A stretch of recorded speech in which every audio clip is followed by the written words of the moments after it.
ایک گھنے جنگل میں ایک طاقتور شیر رہتا تھا۔ وہ جنگل کا بادشاہ کہلاتا تھا اور سب جانور اس سے ڈرتے تھے۔ ایک دن شکار کے بعد شیر تھک کر ایک درخت کے نیچے سو گیا۔ ٹھنڈی ہوا اور خاموش جنگل نے اسے گہری نیند میں سلا دیا۔ اچانک شیر کو اپنی دم میں ایک زوردار چبھن محسوس ہوئی۔ وہ غصے سے اٹھا اور زور سے دھاڑا۔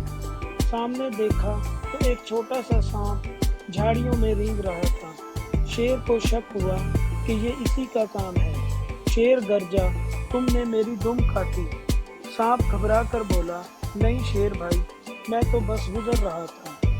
سانپ کے کئی بار یقین دلانے کے وہ بے گناہ ہے، مگر شیر کا غصہ قابو میں نہ آیا۔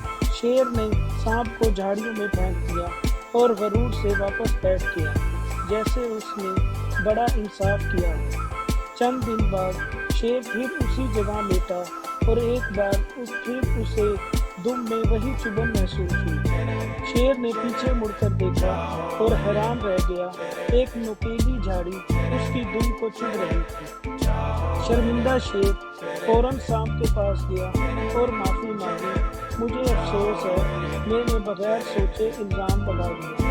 سانپ مسکرایا اور بولا، کوئی بات نہیں، سچ جاننا ہی کافی ہے۔ اس دن کے بعد شیر نہ صرف طاقتور بلکہ انصاف پسند بادشاہ بھی کہلایا اور جنگل میں سب جانور خوشی سے رہنے لگے۔